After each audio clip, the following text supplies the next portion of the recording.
bem-vindo a mais uma edição do Dental Connection Cast, um podcast feito para cirurgiões dentistas por cirurgiões dentistas. A finalidade desse nosso podcast é sempre trazer bons convidados para contar um pouco da sua experiência, da sua carreira profissional, do caminho que ele seguiu até hoje.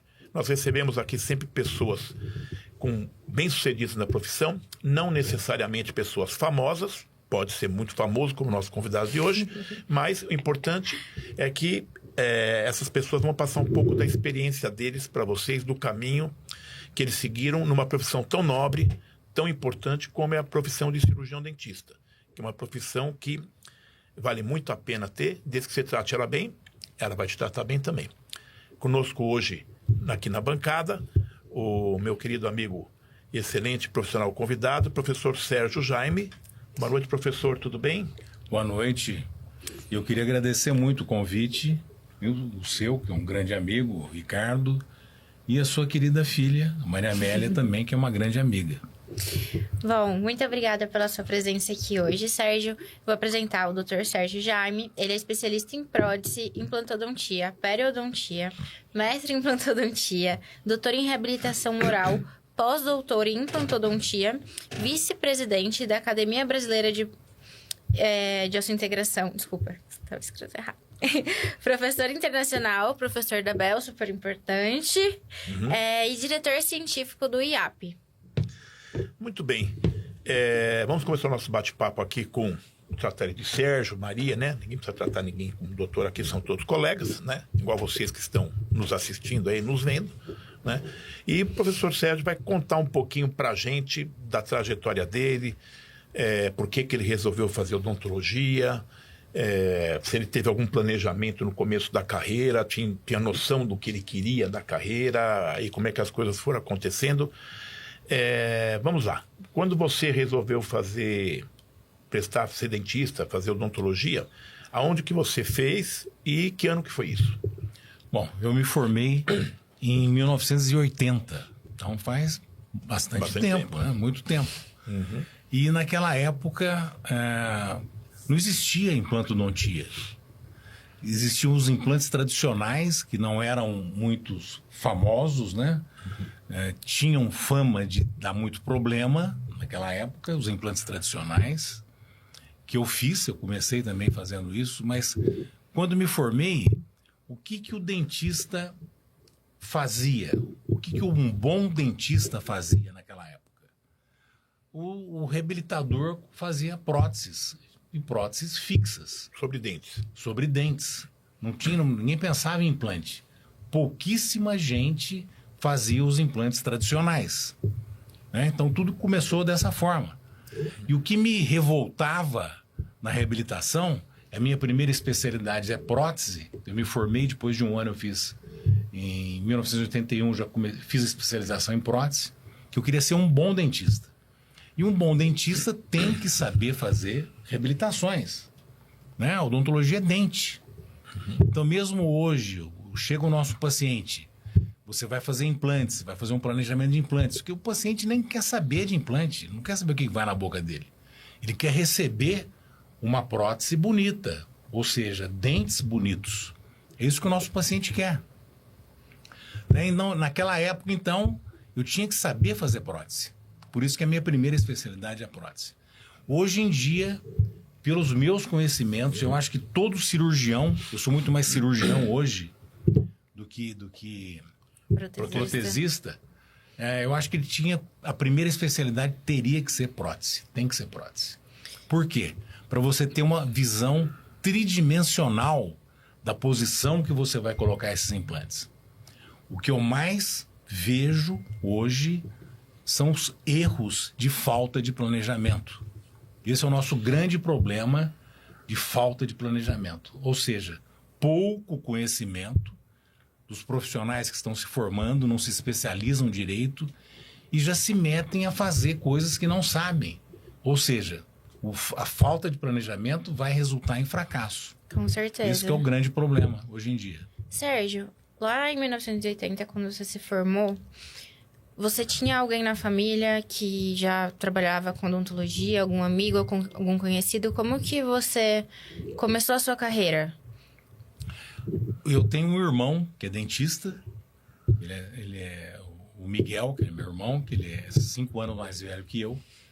E ele fez endodontia. E quando você entrou na faculdade, ele já estava... Ele estava se formando e eu estava entrando. Tá.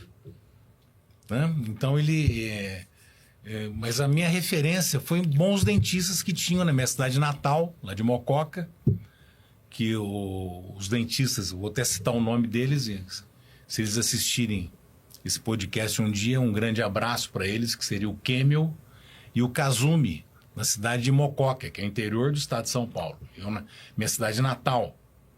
Né? Então eu me inspirava nesses 2 profissionais. Eram super bem sucedidos, bons reabilitadores, ou seja, faziam aquelas próteses fixas naquela época. E aonde que você fez a faculdade? Eu me formei em Uberaba. Em Uberaba. Em Uberaba. Logo que eu me formei, então, eu vim para São Paulo. Meu pai sempre morava em Mococa, mas sempre teve apartamento em São Paulo. Então eu ficava para lá e para cá, sempre teve 2 casas.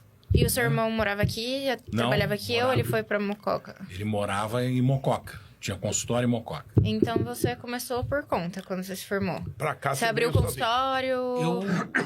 Eu fiz uma pergunta para mim mesmo. Para você ganhar dinheiro, onde você precisa montar o seu consultório? São Paulo. Eu acho que onde tem gente, né? Onde tem mais gente é onde você tem que montar o seu consultório. Isso é uma coisa lógica. Então, lógico que eu respeito muito o pessoal do interior, mas a pessoa que monta o consultório numa cidade grande, a possibilidade de você ser muito mais bem sucedido é maior. Né? Onde tem muito mais, um volume de gente maior.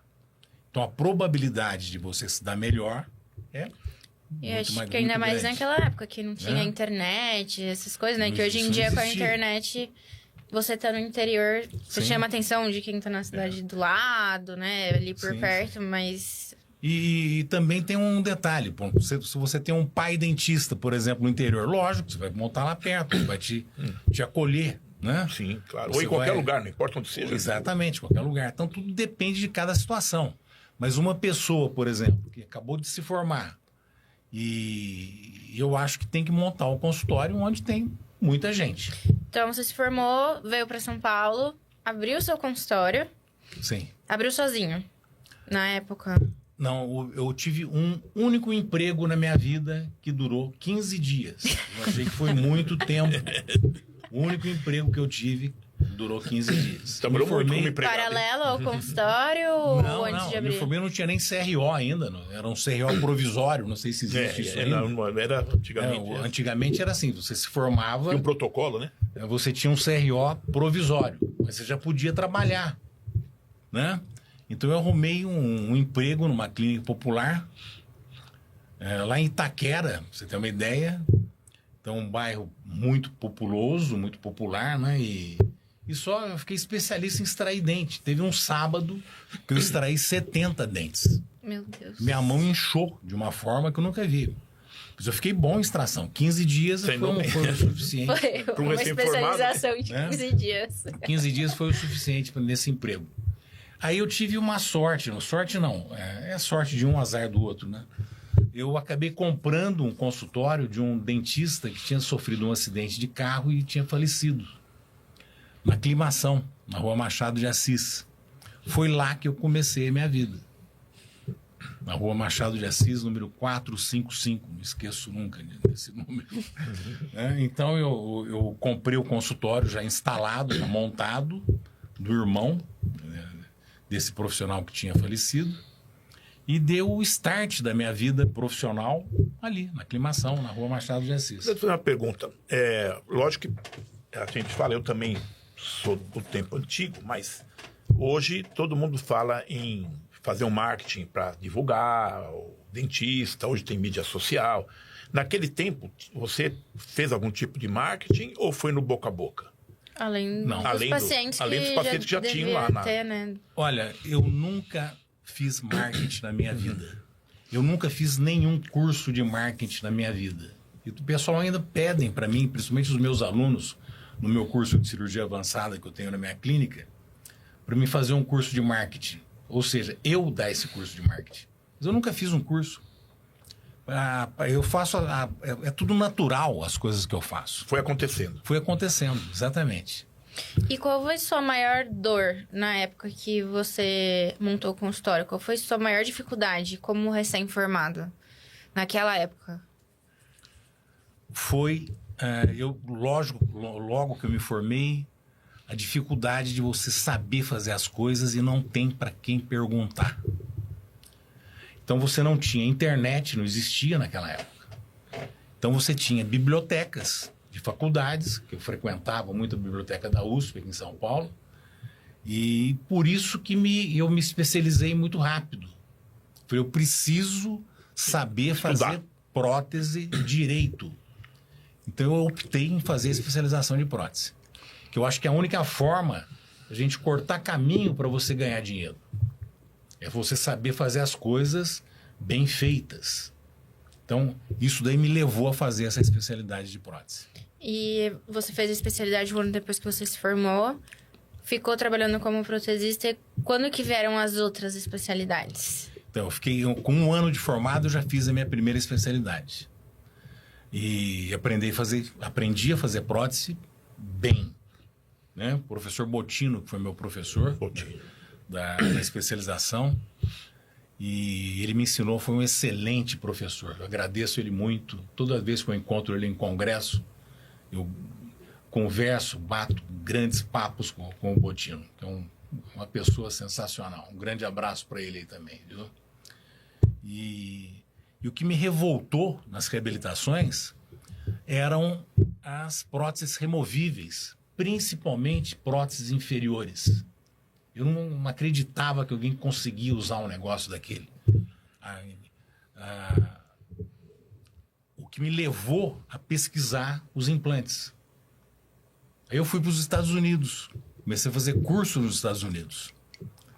Periodontia e implantodontia. Universidade da Califórnia, fiz muitos cursos naquela universidade, que é espetacular, lá em Los Angeles. E comecei a fazer os implantes tradicionais. Então eu fiz lâminas de Lincoln, aqueles implantes laminados, parafuso de garbátio, fiz implante agulhado. Então foi um start na implantodontia. Né? E tenho implantes mastigando até hoje dos implantes tradicionais. É que naquele termo, né, não existia o termo osso-integração. Então, os implantes que deram certo, aqueles implantes tradicionais, eles osso-integraram. Né? Só que não existia. Mesmo se a pessoa ter o conceito, osso-integrou, né? Exatamente. Foi por isso que eu comecei a fazer esses implantes. E fui me apaixonando. A implantodontia é um vírus que te pega e não te abandona mais. É um vírus bom, que te leva para uma reabilitação excelente. E eu sempre, quando você falou uma coisa interessante, né, que a implantodontia é um vírus que principalmente porque é uma das especialidades mais modernas que a odontologia tem. E como a gente tem sempre inovações, né, avanços na implantodontia, quer dizer, a implantodontia que a gente fazia há 40 anos atrás, o implante osso integrado, não vou nem falar dos tradicionais, do osso integrado, que o professor Brennemark começou a desenvolver. Esses implantes de lá para cá também mudaram muito alguns conceitos, né? Nossa. Eles melhoraram muito. Então, todos os conceitos, praticamente. Não, mas o Sérgio falou uma coisa que acho que é muito interessante isso, que é quando você tem uma especialidade que toda hora você consegue melhorar nela, que tem pesquisa e você consegue fazer coisas melhores, você fica mais apaixonado ainda, né? Sim, com certeza. O que o Brennemark fez? Ele organizou aquela bagunça toda. Então ele criou métodos, ele criou protocolos. O que significa protocolo? Uma cirurgia que eu faço aqui em São Paulo e um colega que faz em Porto Alegre, por exemplo, tem que ter o mesmo resultado. Isso que significa protocolo. Eu seguir a receita, né? Ter o mesmo resultado. Então, uma pessoa em Fortaleza vai fazer aquele procedimento, tem que ter o mesmo resultado que a pessoa faz em Porto Alegre, que faz aqui em São Paulo. Né? Isso significa seguir o protocolo. Organizou. E para Ele quem não organizou. conhece o Sérgio, né? Ele falou que a implantodontia é um vírus que pega e contagia. Mas pro Sérgio, o trabalho, a odontologia, né, não é um trabalho, é um hobby também, né? Para mim é. Eu, inclusive, eu brinquei outro dia que eu falei pro meu filho isso. Né? Eu falei, olha, se eu pudesse não dormir e trabalhar, eu preferia não dormir e trabalhar. Eu adoro fazer cirurgias. Eu me divirto trabalhando. Isso que é gostoso. E ainda tem um detalhe, os pacientes me pagam para isso.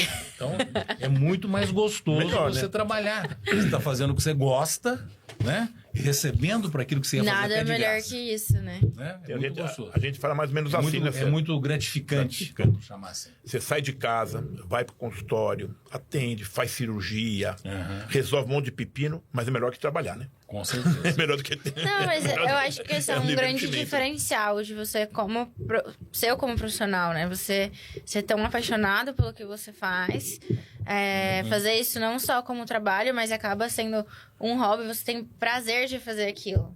Você vive a odontologia. Mesmo na hora que você não tá no consultório, você tá vivendo a odontologia, você tá ali editando vídeo de cirurgia, Olha, revendo. É o dia inteiro.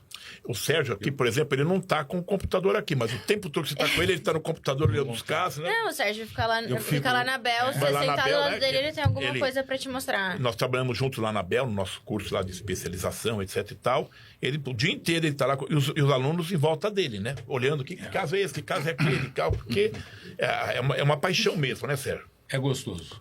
Sérgio, e ao longo de todos esses anos, você atendeu os mais diversos pacientes, né? Acho que com muitos e muitos casos diferentes, casos mais avançados, casos mais simples.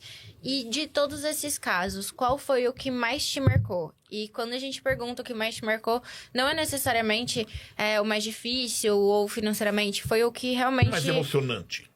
marcou sua história. Mais emocionante, por exemplo, na década de 90, eu fazia grandes reconstruções. Eu sempre dei aulas de casos difíceis, casos complexos. E então, por exemplo, cristelia, eu devo ter feito umas 300 cristelias. Tirar osso do quadril para colocar na boca, fazer grandes reconstruções. Calota craniana. Também eu fiz muita calota craniana, tirando o osso da cabeça do paciente para colocar na boca. Então, são cirurgias com anestesia geral, com anestesia hospitalares. E uma que me marcou essa pergunta, eu fiz no hospital, no Hospital Santa Paula. Inclusive o Abrão, que me ajudou, eu lembro dele que ele ficou com tendinite. Grande Abraão. E aquela técnica que nós criamos de tirar o periósteo da calota craniana, girar o periósteo, jogar para dentro da boca, ele com artéria, então tecido vivo pediculado, que vai suprir de sangue o teu enxerto. E eu fechei meio andar do centro cirúrgico, com equipe de filmagem. Foi uma revolução no hospital, um grande hospital, no Hospital Santa Paula, lá na Avenida Santo Amaro, né? E aí tiramos o osso da cabeça do paciente, colocamos na boca lá, e eu lembro que o Abrão ficou moendo o osso, depois deu uma dor na mão dele lá. Aquele moedor de osso, né? Aqueles moedores de bater, né? bater lá. É Por triturador. isso, um grande abraço pro Abrão, que ele merece. Grande Abraão. Colega. Na mesma universidade que eu fiz lá. E a evolução da implantodontia... posso continuar falando? Pode. Se deixar, eu falo aqui. Pode falar. 3 dias sem parar, não tem problema. O microfone é seu hoje. Então, Só isso. a revolução da implantodontia no Brasil, por exemplo, eu faço parte dela. Porque nós criamos a Academia Brasileira de Ossa-Integração. Eu sou um dos fundadores da academia. Nós estávamos num bar chamado La Villette, na Avenida Angélica, tomando chopp, e criamos a ABROS, Academia Brasileira de Ossa-Integração. Estava lá eu, o Júlio Sá Ferreira, de Curitiba, o Mansur, de Ponta Grossa, que infelizmente ele já faleceu, o Jorge Tomé, o Rui Guerra. O Rui Guerra é o meu paciente. O Rui Neto, perdão aí, Rui. E acabamos criando, se tiver outro nome que eu esqueci também, mas eu acho que são esses aí que nós estávamos naquele momento. Aí pegamos o estatuto da Academia Americana e fizemos a ABROS. E o primeiro congresso de osso-integração do país foi nós que fizemos, lá no Hotel Cadoro.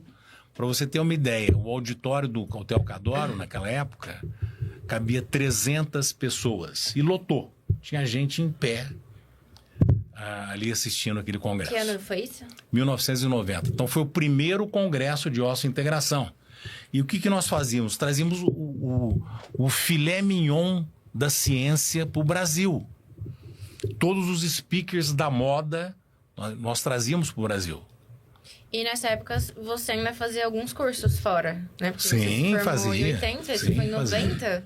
Foi relativamente Mas nessa rápido, época né? eu já era protesista, eu já era periodontista e implantodontista também, né? Já começamos ali com tudo isso daí. Depois eu fiz mestrado, doutorado, e aí foi. Agora me conta uma coisa. Quando você resolveu, quando é que foi o start para você ser professor? Porque uma coisa é você estudar, para você executar no consultório, né? Foi sem querer dar curso, ser professor, não é no Olha, você montar curso. Eu acho que por admiração dos grandes professores que eu tive muitos bons professores mesmo. Eu acho que a admiração que a gente vai criando por aqueles professores te leva você para o ensino. E para mim é um prazer ensinar. Eu gosto de dar aulas, gosto de fazer material didático, e isso é pior que uma cachaça de Salinas. É pior que aquela cachaça. Viciante. Cada vez você quer dar uma aula melhor e cada vez você quer ter um material didático melhor. É pior que cachaça mesmo. Esse é o nome correto, cachaça. Você dá aula. Você vicia nisso daí. Por isso que eu fico no meu computador editando vídeo. Eu pagava pro pessoal editar os vídeos para mim, mas eles não me mostravam o que eu queria mostrar. Porque a pessoa não entende, então, né? Como é que história é essa daí? Me explica como é que edita um vídeo. Né? Eu acho que eu sou inteligente e vou aprender como é que edita os vídeos. E aprendi uma vez que eu vi, aprendi. E agora eu edito os meus vídeos. E bem, né? Tá com música, tudo, hein? E sei mostrar o que eu quero, assim que você ensina. Né? Aí você passa a dar o seu recado direito. E você, eu acho que o que você mais faz hoje em dia é a parte de cirurgia avançada, né? Sim. De enxertos, lateralização. Hoje, mais de 50% do que eu faço na minha clínica é refazer trabalhos que fracassaram. É muito mais difícil. Se você começa a fazer o correto do início, é muito mais simples. Para você refazer esses trabalhos, é muito mais complicado. Você tem que fazer um planejamento excelente. O paciente está estressado. Você imagina um paciente que já vem de um fracasso. Você tem que convencer esse paciente que aquilo vai dar certo. Né? É mais complicado. O paciente já teve um custo alto na primeira vez. Ele vai ter um outro custo. O que nós podemos fazer? Né? E os materiais são muito caros, esses materiais. Os bons materiais são caros. Os bons materiais são caros. E as grandes reconstruções custam dinheiro. E hoje em dia não, já faz tempo, né? Que você é uma referência na implantodontia. Quando que você sabe disso, né? Quando que você percebeu isso? Que você era uma referência, é isso que você falou. O que você mais faz é refazer casos, né? E muitas vezes por indicação de colegas. Então, às vezes, o colega fez um trabalho que não teve sucesso, ele te liga e fala, Sérgio, eu preciso da sua ajuda. Sim. Você pode vir aqui resolver isso aqui pra mim? Quando que você percebeu que você era uma referência na área? Eu percebi isso quando eu comecei a ter muitas indicações de casos fracassados. Os colegas me pediam orientação e pediam, às vezes eles não conseguiam fazer e me passavam esse paciente para mim. E hoje eu vivo somente de indicação, eu não faço nenhuma propaganda. E pode ter certeza que meu consultório é lotado. Então, o que a gente faz? Um trabalho bem feito, bem planejado. Aí você consegue sucesso na sua carreira, né? Então, o planejamento é a chave de tudo. A chave do sucesso chama-se planejamento. E como é que você enxerga hoje, você como professor, e com nós aqui como professores, a gente tem contato com dentista o tempo todo, né? Nos nossos cursos, né? Tanto lá na Bel, onde é que você também está com a gente dando aula, no teu instituto, onde é que você tem seu curso avançado. Como é que você tem comparado, como é que você enxerga a formação dos dentistas de hoje? Lógico que a gente não pode generalizar, mas assim, da grande maioria que se forma hoje, como é que você acha que esse pessoal tem se formado? O que você acha que está melhor do que antes? Está pior? O que falta para esse pessoal quando sai da faculdade? Eu acho que no momento está pior. Essa avalanche de faculdades que abriram no Brasil, nós temos um número exorbitante de faculdades, né, no Brasil, que eu nem lembro mais o número. Mas tem mais universidades que Canadá, Estados Unidos e México juntos. Então, é muita coisa. E o problema todo é o ensino da graduação. Então, o próprio aluno, ele não dá bola para disciplinas básicas, por exemplo. Histologia. Vai fazer falta depois. Então, o ensino na graduação já é precário. Principalmente em faculdades que não tem... Você pega uma USP, por exemplo, é diferente. A USP é USP. É diferente. Eu sou doutor pela USP, eu sei o que eu estou falando. Lá, a moeda corrente chama-se publicação. Principalmente no doutorado é desse jeito. A moeda corrente chama-se publicação. Você tem que publicar. Então, na graduação, você tem que prestar atenção. Você tem que fazer prótese, o mais prótese possível. Você tem que ser um bom dentista. Você tem que sair da graduação sabendo pelo menos fazer prótese. Quem gosta de endodontia tem que sair sabendo fazer endodontia. Depois faz uma especialização, né? E assim as outras disciplinas, ortodontia, assim vai. Qualquer disciplina que você acha que você quer seguir, você tem que se dedicar muito àquela disciplina. E, infelizmente, hoje em dia, a maioria das universidades aí, das faculdades, não estão entregando o que vende. Esse é o nosso grande problema. Então, o aluno sai dessa faculdade e vai ter que procurar fazer um curso para aprender. O que você não pode fazer é mutilar o seu paciente. Com certeza. Né? Então você tem que saber o que você está fazendo e entregar o que você está vendendo. Então você tem que planejar corretamente, fazer um bom planejamento e executar com muita destreza para você ter sucesso. Senão o fracasso vem a galope. Esse é o nosso grande problema hoje. E a partir do momento que você sai da faculdade, você tem um CRO, né? Então Sim. você é responsável pelo que você faz. Sim, com certeza. Não que na faculdade, né, o aluno não seja responsável, mas você tem alguém ali por trás que legalmente é responsável, que tá ali para te ajudar, mas a partir do momento que você sai, que você vai atender no consultório de alguém, abre seu consultório, você é 100% responsável pelos seus atendimentos, pelo sucesso e pelo fracasso também. Por que nós sabemos que as faculdades estão ruins, a graduação? Nós temos alunos, lá no nosso curso mesmo, lá da especialização, no meu curso de cirurgia avançada, eles não sabem da anestesia, não sabem fazer uma extração de dente, simples. A gente tem hands-on de anestesia, de sutura. Então é uma coisa, sutura, por exemplo, você tem que saber. Não sabe anatomia. Como é que você vai fazer uma cirurgia? Por exemplo, você estava falando de lateralização de nervo. Eu faço muita lateralização de nervo alveolar. Como é que você vai fazer uma cirurgia de implante curto se você não sabe anatomia? Eu acho que como se você tem um nervo lá te atrapalhando. Longo. Não precisa nem ser curto. Então você tem que saber, principalmente anatomia, gente. Tem que saber. E falando, a gente está falando ali de recém-formados, né?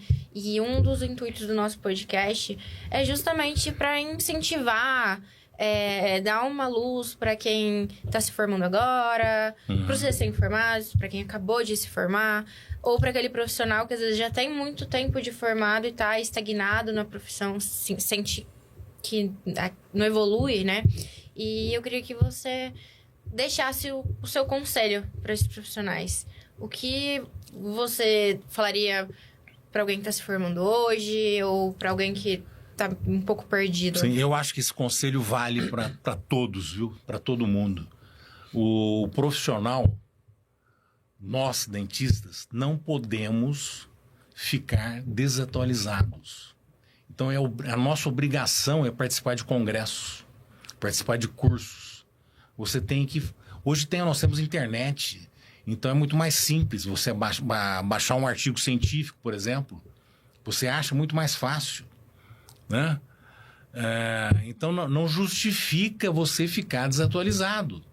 E os cursos, os bons cursos, tem que ser bons esses cursos. Porque tem muito curso ruim também que você não aprende nada. Então, existe curso teórico prático que não tem prática. Como é que você vai fazer? Como é que você vai aprender?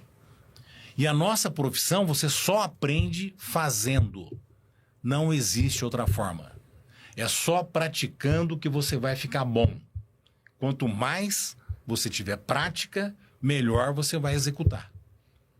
Aristóteles falava, né? Nós somos aquilo que repetidamente fazemos. Exatamente. Excelência, portanto, não é um ato, é um hábito. Significa o quê?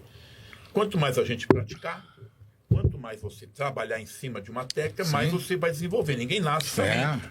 E mesmo quando você faz um curso, a primeira vez que você faz é de um jeito, mesmo que você faça bem feito, é mais devagar, depois você vai aprendendo, e cada vez vai executar mais. E uma coisa que o Sérgio comentou sobre congresso, né? Você não foi o primeiro convidado do podcast a comentar sobre isso. Acho que já tiveram 2 outros convidados que falaram sobre. E é uma coisa que a gente percebe que a gente vê muito pelos alunos, né? Pecam muito nessa parte. Porque bons congressos, você tem um investimento relativo a ser feito. A gente não vou falar que é caro, porque às vezes o preço do congresso você não pagaria para assistir uma aula daquele professor. Por exemplo, uma palestra. Eu vou dar um exemplo. Existem 2 congressos na área de implantodontia, que é a minha especialidade. No Brasil, né? Hoje em dia, na área de implantodontia. 2 congressos no Brasil que não pode perder de jeito nenhum. Que são anos alternados. Um ano é o IN, outro ano é o ABROS. São os 2 principais congressos de implantodontia do país. Que acontece em São Paulo, né? E aqui em São Paulo. Uma vez por ano. Nisso, exatamente. Né? Então, não pode perder um congresso desse. O IN, por exemplo, é o maior congresso do mundo de implantodontia. Né? Esse ano, por exemplo, vai ter 6.000 participantes. Nós já tivemos junto em congresso da Academia Americana, da Academia Europeia. Sim. Olha, realmente o IN é um congresso que não deixa absolutamente nada a desejar em termos de qualidade, feira, né, comercial e outras coisas. E o que o Sérgio está falando uma coisa importante, o que eu vejo, né, eu também dou aula há muitos anos, Maria Amélia, com a gente, o Sérgio dá, às vezes você encontra colega que implantodontista, você fala no congresso, ele fala, hein? O quê? Ele nem sabe o que é. Como é que uma pessoa de uma especialidade tão complexa como a implantodontia, que a gente comentou aqui agora há pouco, que toda hora tem novidade, se renova, né, muda os conceitos, onde é que ela vai saber esses conceitos novos? Sim, nossa. E o congresso tem tanto a parte das palestras do congresso quanto a feira, né? Porque às vezes você vê uma novidade ali numa palestra, você já consegue na feira comprar aquilo para levar para o seu consultório, para realmente testar, ver se aquilo realmente funciona para você, para os seus pacientes. Olha, eu acho que um detalhe que você aprende num congresso já valeu a pena. Sim. Aquele detalhe que você aprendeu vai fazer diferença. Faz diferença. Muito. Então, tem que investir em congresso. Um congresso por ano, eu acho que não vai matar ninguém. E só tem a melhorar a sua clínica do dia a dia, com esses conhecimentos que vocês vão aprender nesses congressos. E falando até de mim, o congresso, tanto eu vou no IN ou no ABROS, são congressos que eu saio de lá que dão um pico de energia em mim. Sim, Pra voltar lógico. pro consultório. Porque é ali que nós vemos coisas novas, nós vemos profissionais muito bem-sucedidos, né? Diferentes dos que... Assim, eu tô na Bel, a gente tem todo mundo ali na especialização, mas nós vemos mais pessoas, além das pessoas que a gente já tá acostumado a ver, com novas técnicas. Nós vemos as pessoas que nós já estamos acostumadas a ver também com técnicas novas também. Você vai lá na feira, compra um material novo, um enxerto novo, e tudo isso dá um ânimo de voltar pro consultório e falar, eu quero aplicar isso quando eu voltar.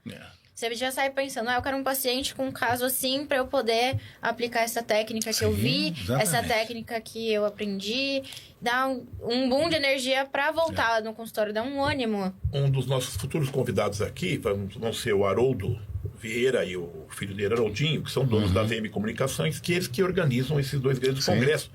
Porque eles vão trazer um pouco dessa história, da importância desse congresso. E eu sempre falo em congresso, né, Sérgio? A gente que... Nós somos ratos de congresso, a gente vai em tudo, qualquer congresso. Além do que o Sérgio falou, assim, eu vou lá, eu não vou aprender tudo, porque se fosse aprender tudo, você não saberia nada. Mas o pouco que você aprende vai fazer diferença, faz diferença. Naquele próximo ano até o outro congresso. As pessoas que você encontra, seu network, é importantíssimo, porque o dentista é um ser muito isolado, se tranca no consultório, não convive com colegas, não troca ideias, né, você fica meio isolado do mundo, né?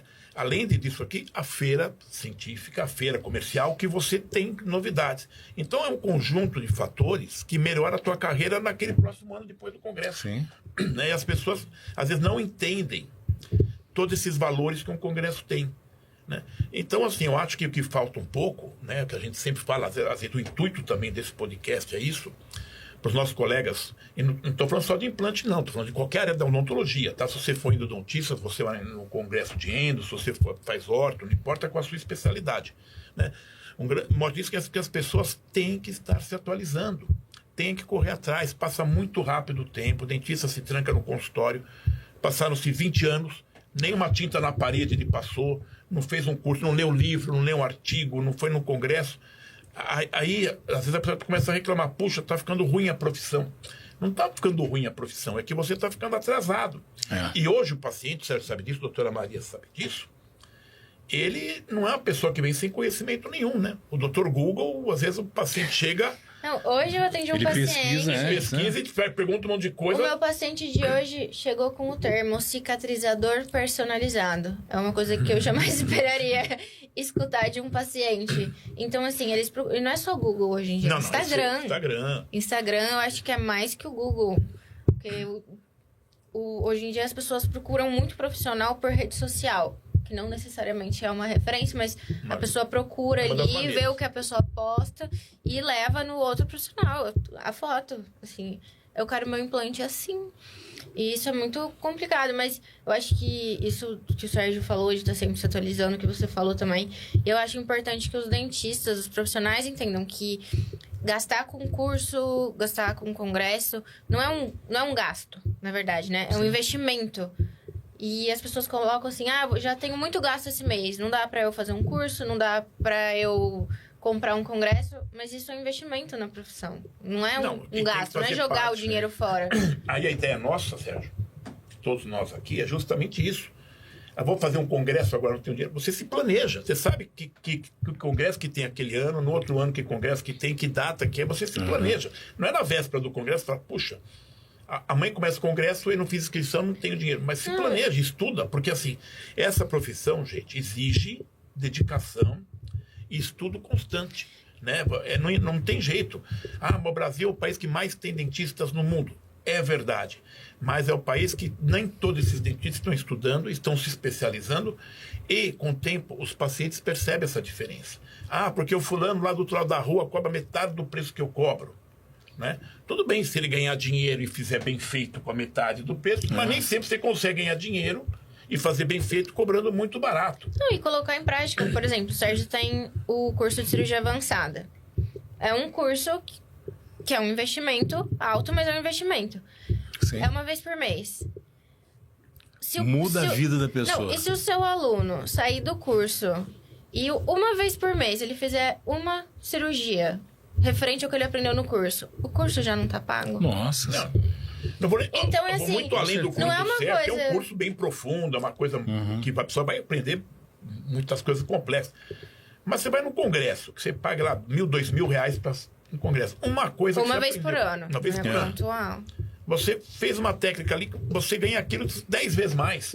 Só que o dentista, ele tem mania, a doutora Maria Amélia falou, mudou o termo, é claro, que não vou gastar isso, não, eu vou investir. Né? Tudo que você faz na tua profissão, você investe. Desde de um avental que você compra para usar, para atender teu paciente, até uma técnica que você aprende. Ou o Sérgio, que é uma pessoa que tudo que tem de equipamento novo, ele adquire, não importa quanto custa, né?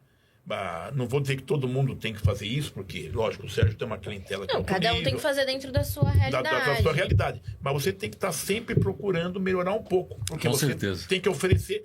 O que o paciente faz? Quando ele te procura, ele quer uma solução para o caso dele. Quanto mais melhores soluções você tiver, mais você cativa esse paciente. Ó, saiu um equipamento novo. Se aquele equipamento vai me ajudar, você pode ter certeza que eu vou comprar. Então, se eu for fazer um melhor trabalho com aquele equipamento, vale a pena o investimento. Você vai fazer um trabalho melhor e ele se paga muito rapidamente. Então, é um investimento que vale a pena. Melhorou a sua clínica, deve comprar aquele equipamento. Eu penso dessa forma. Ô, Sérgio, o que você acha que anda mais complicado na odontologia hoje em dia? Qual que é a maior dificuldade? Você já tem, né, uma clientela sua, já está super estabilizado, mas num quadro geral, até através da escola, qual que você sente que é a maior dificuldade na odontologia hoje em dia? Eu acho que é a falta de preparo técnico desses profissionais, falta de técnica para executar boas reabilitações. A implantodontia está dentro da reabilitação, né? Sim. Então ele tem que saber tudo, tem que saber cirurgia, tem que saber fazer prótese, se ele for o clínico que faz cirurgia e prótese, né? Planejamento, né? Ele tem que ser bom nos dois, tem que se aperfeiçoar nos dois. E para você ter sucesso, principalmente para quem está começando, por exemplo, você tem que definir qual o público que você quer atingir para você saber onde você vai montar a sua clínica, né? Então, se eu quero só atender milionário, onde é que eu vou montar meu consultório? É diferente do você vai montar um consultório, não pode montar em qualquer lugar, né? Então, essa diferenciação do público que esse profissional precisa saber, onde ele quer montar esse consultório também é importante, né? Onde que ele se relaciona melhor, onde tem mais relacionamentos, né? Que não adianta você ter o consultório na... Sim. Na Avenida Brasil. Sim, e lógico, não tem com relacionamento, certeza. né? Exatamente. Então, a odontologia é uma profissão de relacionamentos.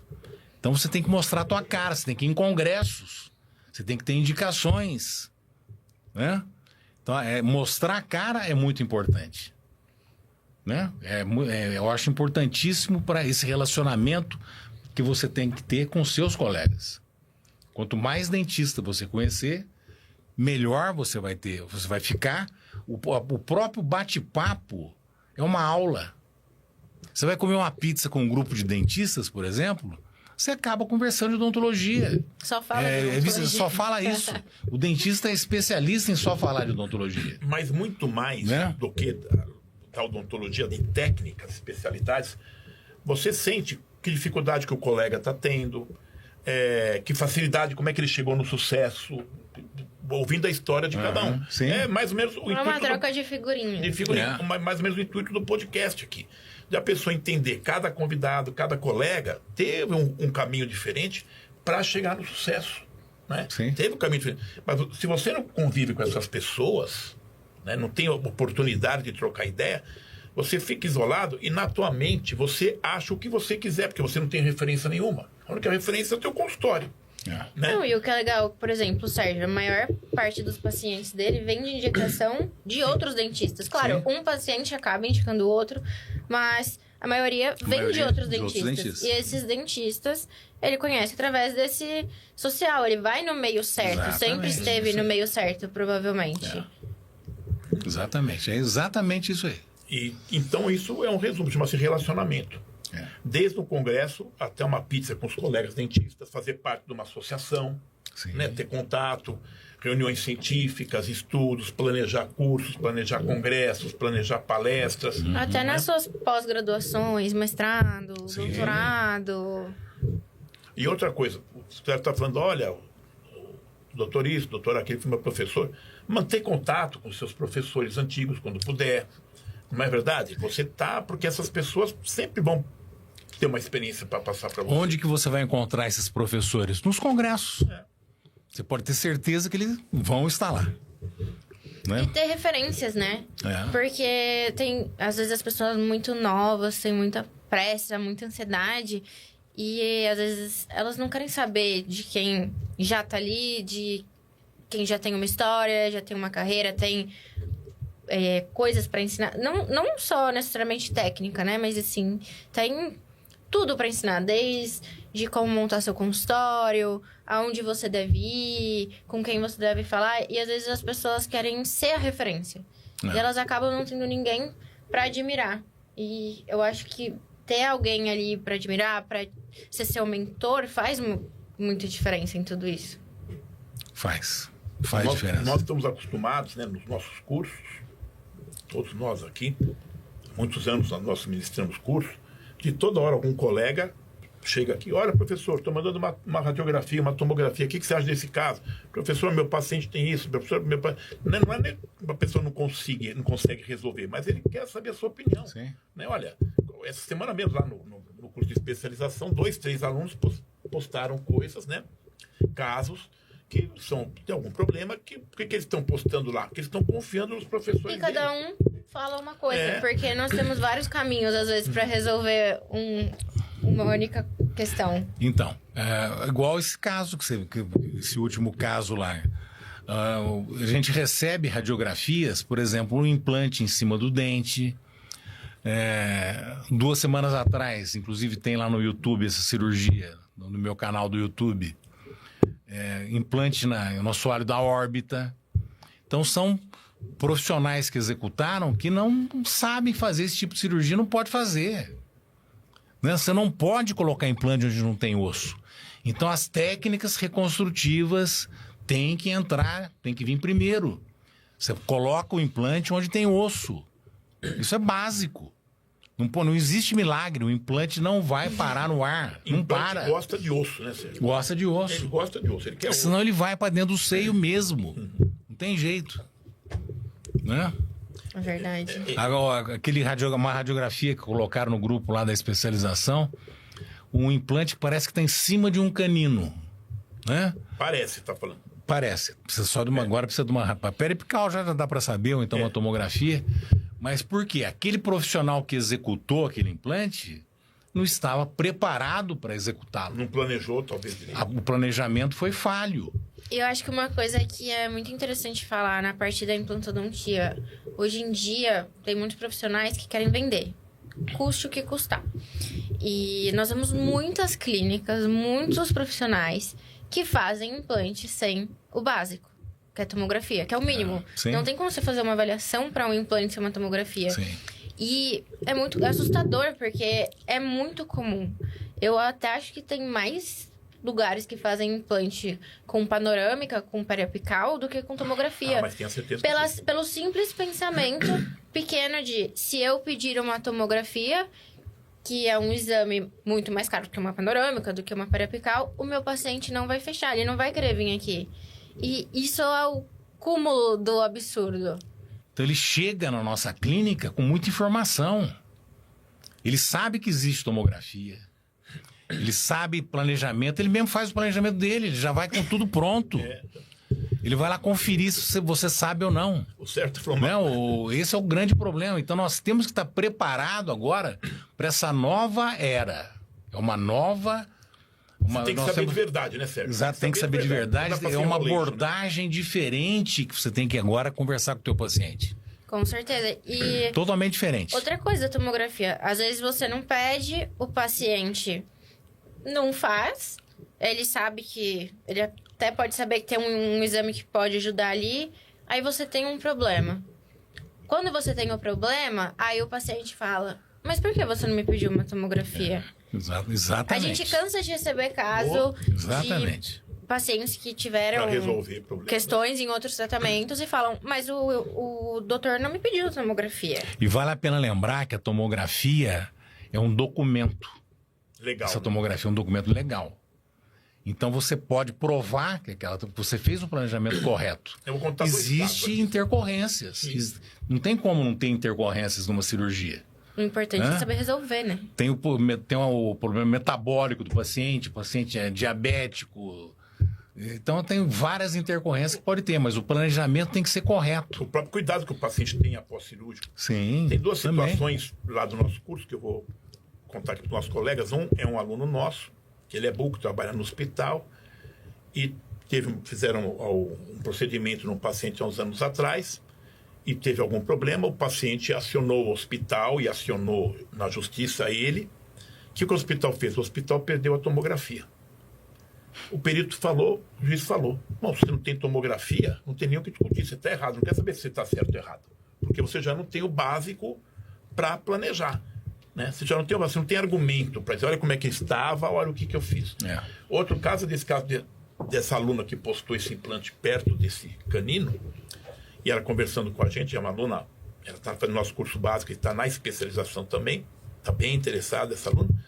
Ela falou que a pessoa que trabalha com ela, que esse paciente, não foi ela que fez esse implante, foi lá para ela fazer a prótese. Né? Ela olhou, lembrou de uma aula que eu falei, falou, olha, não faço implante, prótese em cima de implante que não foi você que fez, a não ser que você tenha uma tomografia para saber se está na posição correta. E ela lembrou disso e falou, que está suspeito, não vou fazer. A colega que trabalha com ela falou, mas você vai perder esse dinheiro?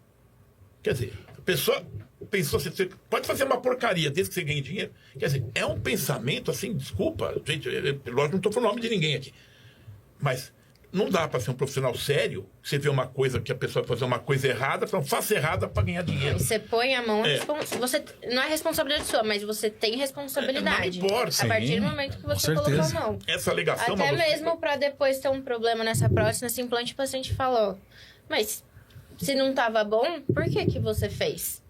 Porque É. ela lembrou de uma aula que eu dei, que eu mostro Não, mas lá eu uns digo casos, assim, o eu sei. paciente Claro, o falar, deu um problema depois e falou assim, bom, seu implante não estava bom, por que você fez a prótese? Exatamente, mas aí, porque eu mostrei casos de pacientes que foram lá para fazer uma prótese sob implante e eu pedi uma tomografia, estava totalmente fora de posição, só dava para ver na tomografia, na panorâmica não dava para ver. É caso que a gente possa, os alunos olharem. E eu falei, se eu tivesse feito uma reabilitação em cima desse implante, daqui 10, 15 dias o paciente vinha, perdi o implante Às e a vezes prótese. dura até mais tempo, Não que sei. é até pior. É. Porque se ele voltar depois de 15 dias, tá bom, mas Não, se ele mas voltar é falar, depois você que pôs a de mão. um ano... Você que pôs a mão. Quer dizer, então, assim, tudo isso a gente tem que entender que, além de ser um bom profissional, saber planejar, trabalhar com bons materiais, você tem que se precaver e fazer tudo corretamente, porque, mas é muita burocracia. É verdade, é muita burocracia. Hoje Dá a nossa trabalho. profissão Dá dá trabalho. trabalho. Você tem que ter contrato de tudo, você tem que ter É documentação. o que a gente fala, odontologia você não só senta a bunda no mocho e atende, você tem que fazer tudo. Sim. Exatamente, você tem Exatamente. todo Você isso documentado. quem tem um consultório é uma pessoa que está empreendendo, você é um empreendedor. Então, Sérgio, quando você tem que ter um administrativo, você vai fazer o RH, se puder ter secretária, tem a fazer secretária. compra. Mas você tem que cuidar de tudo. E por mais que você tenha uma equipe ali que delegue, é muito difícil você ter uma equipe que vai cuidar 100% de tudo. No consultório, por exemplo, eu tenho a Marta, que é nossa secretária, tem a Ju, que é nossa estagiária, mas vai fazer compra de material. Eu sei que eu sou a melhor pessoa para fazer a compra do meu material. Elas podem fazer a lista, podem me falar, fazer pesquisa, o que tá faltando, o que tem muito, o que não é para comprar. Mas tem coisa que nós vamos fazer melhor, né? Com certeza. E aquele velho ditado, né? Como é que é o nome? O boi só engorda com o olho do dono, né? Então, se você faz as suas compras, faz a pesquisa, com certeza vai ser muito melhor comprado. Né? nossa Vai sobrar profissão- mais dinheiro para você. Exatamente. E a nossa profissão não é uma commodity, né? Que você pega uma coisa na prateleira e entrega para a pessoa. Cada paciente é único, cada profissional é único, cada caso é único. E com os anos de trabalho, por isso que eu gosto também de trazer pessoas assim, com mais tempo de carreira, que nem o Sérgio, que o resto tudo aqui é criança, tirando eu, né?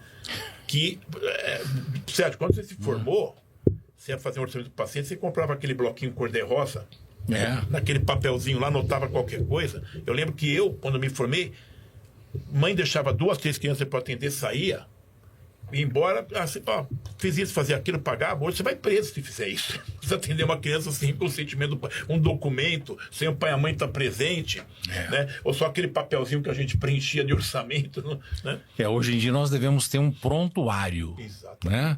Tem que ser prontuário igual de hospital. Então você tem que ter aquele esclarecimento consentido, que o paciente está autorizando você a fazer os procedimentos nele, tanto seja próteses, seja cirurgias. Qualquer coisa. Tem que ter esse esclarecimento consentido e tem que ter aquela, eu chamo de ficha técnica. Então tudo quanto é procedimento, eu marco naquela ficha técnica, eu faço uma rubrica e o paciente faz outra rubrica. Ele está consciente do que eu estou fazendo. Ele torna-se seu cúmplice, entre aspas. Né? Ele está confirmando o que você está fazendo. Ele fica super ciente disso. Isso legalmente é muito importante. A gente fazendo tudo certo, você pode ter problema. Sim. Você imagina se fazer de qualquer jeito. Sem documentação, sem nada. Não é matemática, né, Sérgio? Né? Um caso, por mais Não é previsível matemática. que seja, pode dar Exato. problema, porque você não controla o organismo da pessoa. Exato, com certeza. Eu conto um caso aqui de um paciente, você até viu lá no curso, que fazia o implante, perdia. Não vou fumar, não. Aí o médico acabou de fazer a cirurgia, desceu, olha pela janela, ele acabou de fazer a cirurgia, já desceu com o cigarro acendendo na boca. Quer dizer, então, ainda eu falo pro meu aluno, você vai com seu paciente para casa, você sabe o que ele põe na boca, você sabe que cuidado ele tem. Então, isso não é uma coisa que você pode, às vezes, prever. Por isso que o Sérgio falou uma coisa, que o prontuário é um documento legal, e se tiver bem preenchido, aquilo é uma maneira do profissional se defender. Sim. Porque é um documento legal aquilo você vai apresentar e o paciente assinou. Né? Quantas vezes nós já tivemos caso no curso, por exemplo, que você, uma vez estava lá no curso, o paciente acabou de operar. Professor, o paciente não tomou o medicamento pré-operatório que a gente prescreveu. Eu já queria brigar com o aluno. Aí eu pego a ficha do paciente, como toda a prescrição a gente deixa uma cópia no prontuário do paciente, eu vi que tinha recebido a prescrição. Eu falei para ele, mas como é que você falou que ninguém prescreveu? Está vendo aqui, o senhor assinou? Não, é que era muito caro, eu não comprei. Então, olha só, se você não tem isso guardado, e esse paciente realmente tem um problema, não teve, graças a Deus. Mas eu falei, coloca aí na ficha que o paciente mentiu, falou que tomou medicamento, e por nós termos aqui uma prova de que você prescreveu isso para ele, né? Ele é responsável por qualquer outro problema que tenha. Graças a Deus não teve nada, mas poderia ter. Com certeza. Mesmo tomando antibiótico, poderia ter. Nosso tempo aqui tá acabando, a conversa tá boa. Pra finalizar, Sérgio, eu queria saber qual mensagem, qual recado você passaria pro Sérgio de 1980 que tava saindo da faculdade. Olha, meu querido Sérgio, eu acho que você fez tudo corretamente, tudo certo. Eu faria exatamente todo esse percurso novamente. Me especializar, frequentar os bons eventos, procurar sempre aprender mais e tendo aquela visão de dar sempre o melhor para o nosso paciente. É isso é a mensagem que eu quero passar para vocês. Sempre se colocando no lugar do paciente. É muito importante nós fazermos isso. Se coloque no lugar do paciente. Ele está com um problema sério que tem que ser resolvido, então você tem que se colocar no lugar dele. Essa que é a mensagem que eu quero passar para vocês. Tá? Isso aí. E você não vai contar para ele que você anda de Mercedes? Não, é que eu tenho esse costume. Básico. Bom, Eu gosto muito.